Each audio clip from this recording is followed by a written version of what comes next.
pinapatay at nililibing. Ganito ang karaniwang ginagawa sa mga baboy na apektado ng African Swine Fever o ASF. Ito raw kasi ang pinaka-epektibong paraan para mapigilan ang pagkalat ng virus.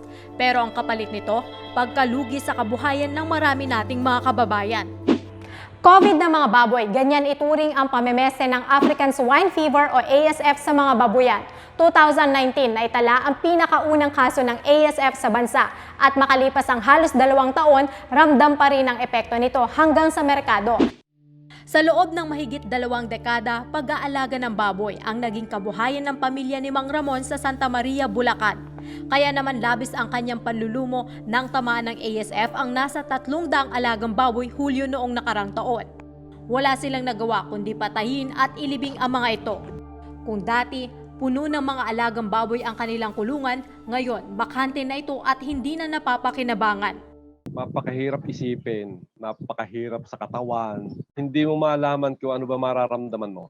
Lalagnating ka ba? Hindi ka makatulog. Talagang napakahirap na isipin na yung dugo at pawis mo ay mawala lang ng isang iglap na gano'n. Ang masaklap, nalugi na siya ng 1,2 milyong piso na baon pa siya sa utang sa kooperatiba. Ang natira siguro sa aking utang, mga 1 million plus. Hindi mo alam kung paano mo siya babayaran, saan makukunin, wala ka ng alagang baboy. Sa ngayon, iisipin mo lang kung paano ka makasusurvive. Tulad ng ilang backyard hog raiser, hindi rin nakatanggap ng indemnification fee si Mang Ramon o yung 5,000 pisong bayad kada pinatay na baboy. Wala kaming natanggap kahit anong tulong mula sa gobyerno. Basta nung panahon na yun, kanya-kanya lang kami ng desisyon, kanya-kanyang diskarte. Kahit naman sa tingin ko, sabihin mo sa gobyerno, nalugi ka ng ganito, patay ang baboy ko, hindi ka naman tutulungan eh. Malaking hamon din sa ilang hog dealer tulad ni Al ang paghahanap ng mga baboy na dadalhin sa slaughterhouse. Ang ilan sa mga nakukuha nila nanggagaling pa raw sa Visayas at Mindanao. Sa ngayon, Metro Manila ang may pinakamataas na demand sa baboy na pumapalo ng 8,000 hogs per day. Kung susumahin sa buong bansa ngayong 2021, nasa 1.6 million metric tons ang demand sa pork, habang nasa 1.2 million metric tons lang ang nasusuplayan. Nasa 388,000 metric tons naman ang estimated deficit o kakulangan sa supply. Sobrang laki ng epekto. Sobrang umabot pa nga ng napakamahal ang baboy. Yung kuha namin nasa 250 pa nga nung nakarang buwan eh. Siyempre mahirap kasi naghahanap rin kami medyo mababa eh. Mayroon man daw mas mababa na pero hindi namin alam kung saan eh. Yung mga farm ngayon hindi man naglabas pa ng mga baboy. Karamihan ngayon mga puro tawid dagat yan, ang dinadala dyan. Simula raw na magkaroon ng ASF, mas kumaunti raw ang kanilang kita. Idagdag pa dyan ang kanilang gastos sa pagde-deliver mula sa farm hanggang sa katayan.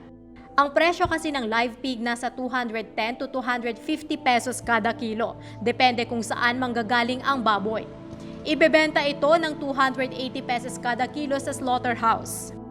Mula sa slaughterhouse, ipapasa naman ito sa palengke ng 290 pesos kada kilo, saka papatungan ng mga tindero para naman kumita.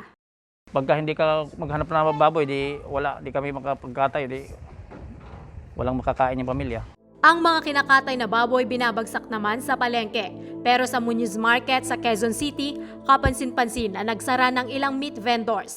Nung pumasok yung ASF sa Pilipinas, sobrang tinamaan kami kasi sobrang taas ang baboy dahil sa shortage. Ayun, maraming naapektuhan sa amin. Iba dyan, nawala na sa pwesto. Hindi na kinaya yung taas ng baboy at sobrang tumal pa. Ayon kay Jason, dati umaabot sa 5 buong baboy ang kanyang naibebenta sa loob lang ng isang araw. Pero ngayon, kahit isang baboy, hirap pa siyang mapaubos. Sa ngayon kasi, nasa 350 pesos ang kada kilo ng pork chop at 370 pesos naman sa liempo. Halos doble ang itinaas ng presyo nung wala pang ASF.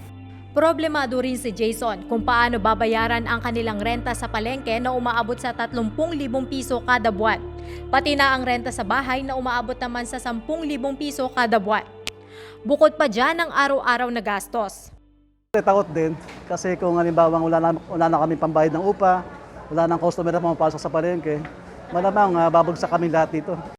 Ang African Swine Fever ay isang sakit na nakamamatay sa mga domestic at wild pigs. Una itong nailathala sa Kenya noong 1921. Ilan sa sintomas ng apektado ng ASF ang pangingitim o kulay asul sa nguso, paa, binti at tenga, paglabas ng likido sa mata at ilong, mataas na lagnat, pagtatae, kahirapan sa paghinga at pagsusuka ng dugo. 2019 unang tumama ang ASF sa mga baboy sa Rizal hanggang sa kumalat ito sa iba't ibang panig ng bansa. Base sa datos ng Department of Agriculture mula 2019 hanggang kasalukuyan, nasa 12 regions, 46 provinces, 493 cities and municipalities, at 2,571 na barangay ang apektado ng African swine fever. Bagamat bumababa na ang kaso ng ASF, umabot naman sa 100 bilyong piso ang direct loss o lugi.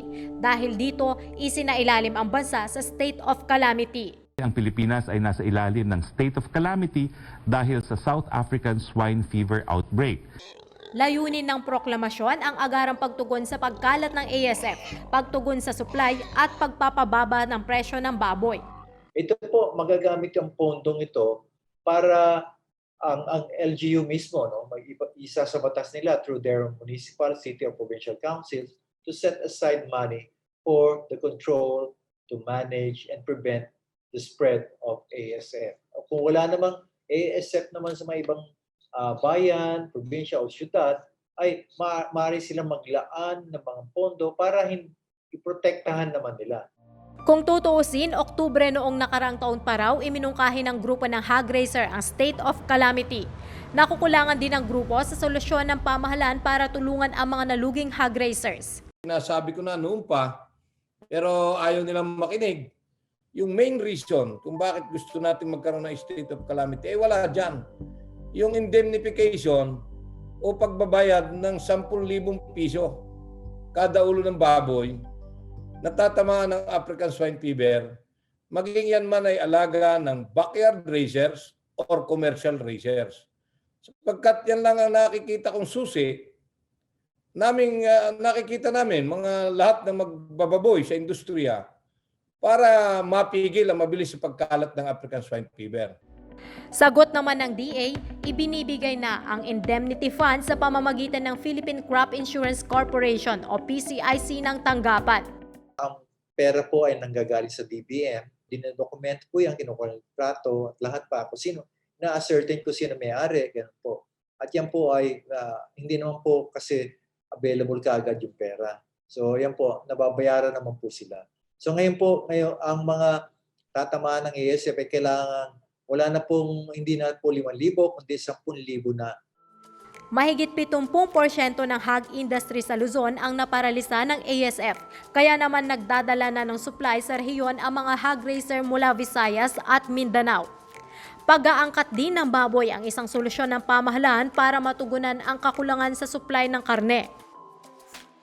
Mas mura po ang imported na baboy. Una-una po kasi sila po, mas efficient silang producer. So mababa po ang cost of production nila. Meron po yan taripa pagdating dito. So para hindi masyadong malaki ang diferensya, set po tayo ng suggested retail price para sa imported pork. Pero kinwestiyon ng Samahang Industriya ng Agrikultura o SINAG ang nasa 400,000 metric tons o 404 million kilos ng karne ng baboy na gustong ipasok ng DA sa bansa. Kung makita natin yung 2018, yung prime cut, ang pinasok lang is 120. 2019, nasa 100,000 metric tons. Yung 2019, bumaba ito ng 92,000 metric tons. Dahil sa pandemic, nagsara yung mga restaurant. Itong mga prime kasi, ang mga restaurant at hotel ang gumagamit. Yung consumption bumaba. Dahil sa pandemic, ang tingin lang namin for this year is aabot lang ng 150 out of yung total. Sa ngayon, wala pang gamot at bakuna para sa ASF, pero puspusan na ang ginagawang clinical trial sa vaccine kontra ASF. Sinimulan ito noong Abril. Katuwang ng DA ang isang US vaccine company at global animal health company na Zoetis sa pagsasagawa ng clinical trial. Bumuo rin ng interagency research team ang DA na tututok naman sa clinical trial ng ivermectin Bukod sa anti-parasitic, may antiviral effect at anti-inflammatory component din ang naturang gamot na naging basehan ng preliminary trial. Target ng DA na maibalik ang nasa 3 milyong baboy na nawala sa industriya sa loob ng 2 hanggang 3 taon. Naglungsad ang pamahalaan ng Bantay ASF sa barangay o ang tinatawag na babay para ma-monitor at makontrol ang pagkalat ng ASF sa mga rehiyon. Inilunsad rin nila ang Integrated National Swine Production for Recovery and Expansion o INSPIRE para matulungan ang mga magsasaka na makapag-repopulate ng mga malusog na baboy. Swine clustering o sama-samang pag-aalaga ng baboy ang kanilang nais ipatupad. This time dapat clustered na sila, sama-sama sila at meron po kaming module na dapat sama-sama at para mas madali kung magkasakit man, madaling sukuin. Pero marami pa rin sa mga hog raiser ang nag-aalangan na mag-repopulate ng baboy hanggat hindi na idadeklarang ASF-free ang bansa. Natatakot daw kasi silang maulit ang dagok sa kabuhayan kaya posible raw na abutin pa ng 5 taon ang pag-recover ng hog industry.